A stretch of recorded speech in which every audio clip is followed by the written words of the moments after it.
지난 5년 동안 사교육 시장 규모는 160조 원가량. 이 가운데 절반은 세무당국에 잡히지 않은 지하 시장이라는 분석이 제기됐습니다. 과세도 문제입니다만 무엇보다 학부모들의 사교육 부담이 정부가 파악하는 것보다 2배가량 더 심각한 것으로 나타났습니다. 구수본 기자가 보도합니다. 학부모들은 자녀들의 학원비와 과외비로 들어가는 한 달 비용에 허리가 휠 정도입니다.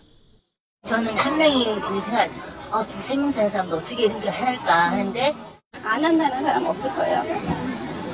고액가의 선생님 이제 뭐 이렇게 오피스텔 같은데 이게 몰래 하시는 분들은 정말 고액이고.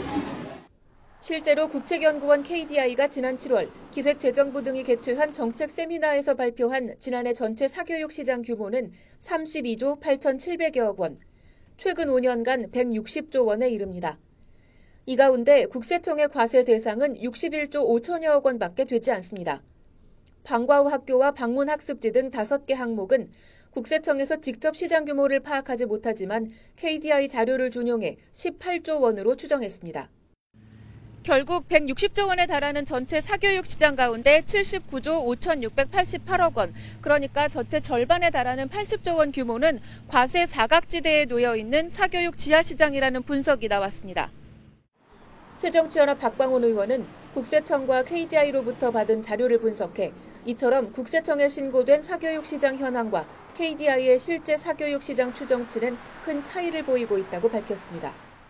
사교육비는 가계에 큰 부담이 됩니다. 그리고 20조 원에 이르는 사교육비 지하 경제는 우리 경제의 재정의 건전성에도 나쁜 영향을 줍니다. 반드시 적절한 대책이 필요합니다.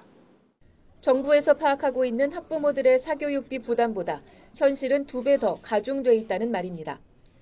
전문가들은 과외비나 학원비를 현금으로 내는 경우 정부가 집계하지 못하는 사교육 사각지대로 잡힐 가능성이 높다고 설명합니다. 안 잡히는 부분 중에 가장 큰 거는 과외인 거고, 또는 학원이나 관련돼 있는 업계에서 축소 신고하는 그런 부분 때문에 발생할 거다라고 하는 거를 추측을 할 수가 있습니다. 양극화와 저출산 문제까지 야기하는 사교육 시장의 규모를 제대로 파악해 공정과세는 물론 학부모들의 부담을 줄여주는 교육 정책도 수립해야 한다는 지적입니다. YTN 구수본입니다.